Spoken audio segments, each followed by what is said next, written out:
اعوذ باللہ من الشیطان الرجیم بسم اللہ الرحمن الرحیم۔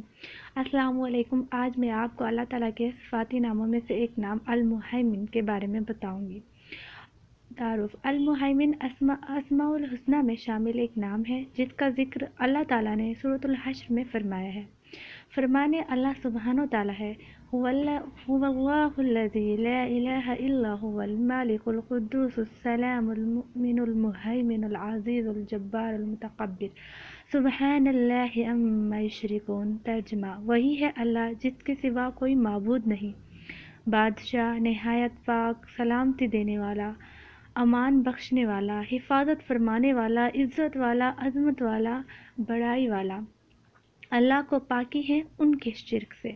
المہیمن کا لفظ ہیمنہ سے نکلا ہے جس کا مطلب ہے حفاظت کرنا، نگرانی کرنا۔ اسی لیے المہیمن کو عربی زبان میں الرقیب، الحفیظ، الامین، الشہید سے تعبیر کیا جاتا ہے، یعنی اللہ تعالیٰ وہ ہستی ہیں جو اپنی مخلوق پر نگران بھی ہے اور ان کی حفاظت بھی کر رہا ہے اور ان کو امن بھی دیے ہوئے ہیں۔ قرآن پاک میں اللہ تعالیٰ فرماتا ہے، ان اللہ کان علیکم رقیبا۔ ترجمہ: بے شک اللہ تعالیٰ تم پر پورا نگہبان ہے، یعنی وہ اپنی مخلوق کو پیدا کرنے کے بعد ان سے غافل نہیں ہو گیا۔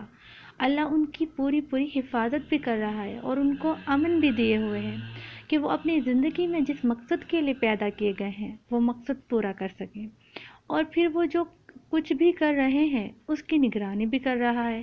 سورۃ الرعد میں آیت نمبر 23 میں اللہ تعالیٰ فرماتا ہے کہ آفامن ہوا قائم علی کل نفس بما کسبت۔ ترجمہ: کیا وہ اللہ جو ہر جان پر اس کے اعمال کی نگہبانی فرما رہا ہے، کیا کوئی دوسرا اس کے برابر ہو سکتا ہے؟ یعنی انسانوں میں سے، جنوں میں سے یا ملائکہ میں سے کوئی بھی ہستی ایسی نہیں کہ جو تمام انسانوں کے تمام اعمال پر پوری طرح نگران ہو۔ کسی ملک کے اندر، کسی حکومت کے اندر مختلف کاموں پر جو نگران مقرر کیے جاتے ہیں وہ باوجود کوشش سے اپنی ذمہ داریوں کو پوری طرح نہیں نبھا سکتے، کیونکہ ان کے اندر اتنی قوت ہے ہی نہیں۔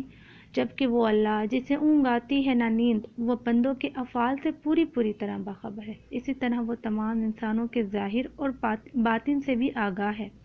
قرآن پاک میں اللہ تعالیٰ ایک اور جگہ میں حضرت محمد صلی اللہ علیہ وآلہ وسلم سے مخاطب ہو کر فرماتے ہیں، وَتَوَكَّلْ عَلَى الْعَزِيزِ الرَّحِيمِ الَّذِي يَرَاكَ حِينَ تَقُومُ وَتَقَلُّبَكَ فِي السَّاجِدِينَ إِنَّهُ هُوَ السَّمِيعُ الْعَلِيمُ۔ ترجمہ: توکل کیجیے اس غالب رحم فرمانے والے پر، وہ جو آپ کو اس وقت بھی دیکھتا ہے جب آپ نماز میں قیام فرما رہے ہوتے ہیں، اور سجدہ کرنے والوں کے درمیان جب آپ رکوع اور سجدہ کر رہے ہوتے ہیں اس وقت بھی آپ کو دیکھ رہا ہوتا ہے۔ وہ اللہ سننے والا اور جاننے والا ہے۔ لیکن نماز کی حالت میں یہ ہم بہت کم سوچتے ہیں کہ میرے اس قیام کو اللہ دیکھ رہے ہیں، میری اس رکوع میں میری نگرانی فرما رہے ہیں۔ جب میں سجدے کی حالت میں ہوں تو اللہ تعالیٰ اس وقت بھی میرے پورے حال سے باخبر ہے۔ اسی طرح جب انسان چلتا پھرتا ہے یا دنیا میں اور بہت سے کام کرتا ہے، کتنی بار یہ سوچتا ہے کہ وہ اللہ تعالیٰ کی نگرانی میں ہے۔ اگر ہر انسان اللہ کی اس صفت کو پوری طرح سمجھ لے اور اس بات کا یقین کر لے کہ وہ دنیا میں کہیں بھی بھاگ جائے، ہوا وہ زمین کے اوپر اڑ رہا ہو یا زمین پر چل رہا ہو یا زمین کے اندر چھپا ہو، وہ ہر حال میں اللہ تعالیٰ کی نظروں میں ہے۔ اس کا کوئی بھی عمل، ہوا وہ چھوٹا ہو یا بڑا، اللہ سے چھپا ہوا نہیں ہے۔ اور حقیقت یہ ہے کہ اگر یہ ایمان انسان کے اندر پختہ ہو جائے تو انسان کے بہت سے گناہ خود بخود کم ہو جائیں گے۔ اللہ کے حاضر ہونے کا احساس اس کے اندر ایسا تقویٰ پیدا کرے گا، ایسا خوف پیدا کرے گا کہ وہ انسانوں سے ڈر سے نہیں بلکہ اللہ کے ڈر سے ان کاموں کو چھوڑ دے گا جو اللہ کو ناپسند ہے اور جو اس کی مخلوق کو نقصان دینے والے ہیں۔ اسی طرح المہیمن کا ایک مطلب حفاظت کرنے والا بھی ہے۔ اللہ تعالیٰ جو الحفیظ ہے، تحفظ دینے والا ہے، حفاظت کرنے والا ہے۔ اگر ہم سوچیں، زمین کے جس گولے پر ہم بیٹھے ہیں اس کے اندر لاوا ابل رہا ہے، اگر یہ زمین تھوڑی سی بھی پھٹ جائے اور لاوا نکلنے لگے تو اللہ تعالیٰ تو زندگی کا نام و نشان قائم نہ رہے گا۔ پھر ہم سب یہ جانتے ہیں کہ زمین اس فضا کے اندر دوہری حالت کے ساتھ رواں دواں ہے، لیکن ہمیں ہر وقت ٹھہری ہوئی محسوس ہو رہی ہے۔ یہ اللہ تعالیٰ کی ہم پر خاص رحمت ہے کہ اس نے اس دنیا کو ہمارے لیے مسخر کیا ہے اور ہماری ان تمام چیزوں سے، ان تمام آفات سے حفاظت فرما رہا ہے۔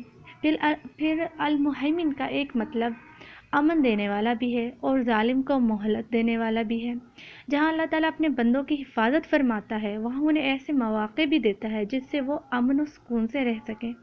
ہم دیکھتے ہیں کہ اس دنیا میں کچھ لوگ ظلم کرتے ہیں، فتنہ و فساد کرنے والے ہوتے ہیں، لیکن ان کو آزادی کیوں ملی ہوئی ہے؟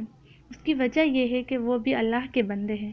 کوئی چھوٹا گناہ کرے یا بڑا گناہ کرے، اللہ اسے مہلت دیتا ہے۔ حدیث شریف میں آتا ہے کہ ایک شخص نے 99 قتل کیے۔ جب اسے احساس ہوا تو اس نے توبہ کے لیے ایک راہب کی طرف رجوع کیا تاکہ وہ اسے طریقہ بتائے کہ وہ کیسے اپنے گناہوں کو معاف کروا سکتا ہے۔ اگر اللہ چاہتا تو اسے پہلے قتل کرنے پر ہی پکڑ لیتا، یا دوسرا یا تیسرا، لیکن اللہ تعالیٰ نے اسے مہلت دی۔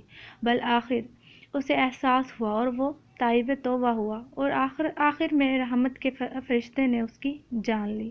تو اللہ تعالیٰ بس ایک طرف کو دیکھ کر فیصلہ نہیں کرتا، وہ تمام امور کو بیک وقت دیکھنے والا ہے، اور اس کا کوئی بھی فیصلہ حکمت سے خالی نہیں، اور وہ ہر ایک کو مہلت دیتا ہے تاکہ بندہ درست راہ پر آ جائے۔ اسی طرح المہیمن کا ایک مطلب گواہ یعنی الشہید ہے، یعنی وہ جو خبر رکھنے والا ہو، جو نظر رکھنے والا ہو۔ انسان سے جو کوئی بھی قول و فعل سرزد ہوتے ہیں، اللہ تعالیٰ اس کو جانتا ہے۔ قرآن پاک میں اللہ تعالیٰ فرماتا ہے وَمَا تَكُونُ فِي الشَّأْنِ وَمَا تَتْلُو مِنْ قُرْآنٍ وَلَا تَعْمَلُونَ عَمْلٍ إِلَّا كُنَّا عَلَيْكُمْ شَهُودًا۔ ترجمہ: اور تم نہ کسی حال میں ہوتے ہو، نہ اس کی طرف سے آنے والے قرآن میں سے کچھ پڑھتے ہو، تم کوئی عمل کرتے ہو مگر یہ کہ ہم اس پر شاہد ہوتے ہیں۔ ایک حدیث میں آتا ہے کہ اے بندو، یہ وہ اعمال ہیں جنہیں میں تمہارے لیے گن رہا ہوں، پھر میں تمہیں ان کا پورا بدلہ دوں گا۔ اگر کوئی نیک عمل کرے گا تو وہ اچھی جزا پائے گا۔ ایسا نہیں ہے کہ کوئی اچھے عمل نہ کرے تو وہ کیسے اچھی جزا پائے گا۔ تو لہٰذا ہمیں اپنے اعمال کی فکر کرنی چاہیے، اور اس بات کا بھی ہمیں پورا یقین ہونا چاہیے کہ ہم جو بھی عمل کرتے ہیں اللہ تعالیٰ اس پر گواہ ہے۔ اگر وہاں کوئی موجود ہو یا نہ ہو، یا ہم اکیلے میں کوئی گناہ کریں یا چھپ کر کوئی گناہ کریں، تو اللہ تعالیٰ ہمیں اس بات کا گواہ ہوتا ہے اور وہ ہمیں مسلسل دیکھ رہا ہے۔ المہیمن کے اثرات، یعنی سب سے پہلے تو ہمیں اس بات کا یقین ہونا چاہیے کہ ہم ہر وقت اللہ کی نگاہوں میں ہیں۔ ہمارے ہر ایک عمل کو دیکھا جا رہا ہے۔ یہ عقیدہ ہمیں آخرت کی طرف اور اپنے اعمال کی طرف سنجیدگی سے سوچنے پر مجبور کرے گا، اور اللہ کی نگرانی کا احساس ہمیں ایک دلی سکون بھی دے گا۔ یعنی اگر کوئی ہمارے ساتھ ظلم کرتا ہے یا پھر برائی کرتا ہے تو ہمیں اس بات کا احساس ہوگا کہ اللہ تعالیٰ اسے بھی دیکھ رہا ہے اور مجھے بھی دیکھ رہا ہے۔ میں اس کی طرح ظلم کروں گا تو اللہ تعالیٰ مجھ پہ بھی وہی پکڑ نازل فرمائے گا۔ اگر وہ ظلم کر رہا ہے تو اللہ تعالیٰ اس کو بھی دیکھ رہا ہے۔ یہ عقیدہ ہمیں روحانی سکون عطا فرمائے گا اور ہمارے اعمال کی اصلاح کرے گا۔ السلام علیکم ورحمۃ اللہ وبرکاتہ۔ جزاک اللہ خیرا۔